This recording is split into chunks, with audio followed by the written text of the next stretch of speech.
बिस्मिल्लाहिर्रहमानिर्रहीम। अस्सलाम वालेकुम। एक दफ़ा का जिक्र है कि एक बादशाह ने सड़क के बीचों बीच एक बड़ा पत्थर रखवा दिया और अपने आदमियों को हुक्म दिया कि इस पे नज़र रखना और देखना कि कौन शख्स इस पत्थर को हटाता है। चूंकि बहुत मसरूफ सड़क थी, थोड़ी ही देर बाद वहां से लोगों का गुजर होना शुरू हो गया और लोग पत्थर के इर्द गिर्द से गुजरना शुरू हो गए। बादशाह के कुछ करीबी लोग और शहर के मशहूर ताजर भी वहां से गुजरे, लेकिन उन्होंने भी पत्थर को हटाने की जहमत गवारा नहीं की। इसी तरह कुछ और लोग गुजरे तो उन्होंने बादशाह की हुकूमत को बहुत बुरा भला कहा कि कैसा बादशाह है, इसको तो हुकूमत करना भी नहीं आती, रास्ते साफ नहीं रख सकता, लोगों की सहूलत का इसको कोई ख्याल नहीं है। लेकिन उन्होंने भी अपनी ज़बानी जमा खर्च में उस पत्थर को हटाने का ख्याल नहीं किया और इसी तरह कुछ रोज़ गुजर गए।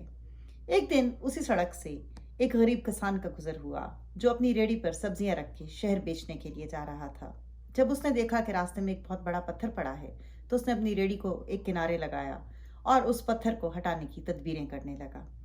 थोड़ी देर बाद उसे एक तरकीब सूझी और अपनी रेडी से एक लोहे की सलाख निकालकर और एक छोटे पत्थर की मदद से उसने उस बड़े पत्थर को सिरका लिया और आहिस्ता आहिस्ता धकेलता हुआ सड़क के किनारे ले गया। उसने जब पलट के देखा तो जिस जगह पर वो बहुत बड़ा पत्थर पड़ा था वहां पर एक थैली रखी थी।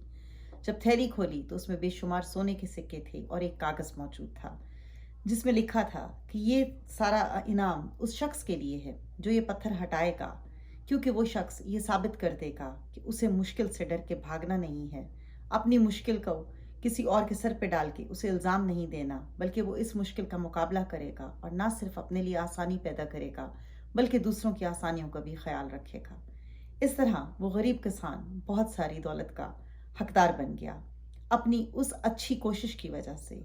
और सच है कि इस कहानी में एक बहुत बड़ा सबक है कि हमें मुश्किलों से डर के भागना नहीं है, अपनी मुश्किलों पे रोना नहीं है और अपनी मुश्किलों को जिम्मेदार किसी और को नहीं ठहराना, बल्कि हमें कोशिश करनी है कि उन मुश्किलों का डट के मुकाबला करें।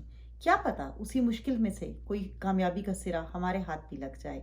जैसा कि अल्बर्ट आइंस्टाइन ने कहा है, in the middle of every difficulty there lies a possibility.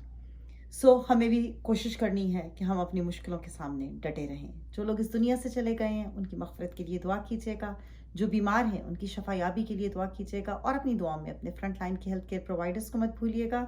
वही हैं जो दीवार बने हुए हैं इस कोरोना के और हमारे बीच में। मुझे भी अपनी दुआओं में याद रखिएगा। अल्लाह हाफ़िज़।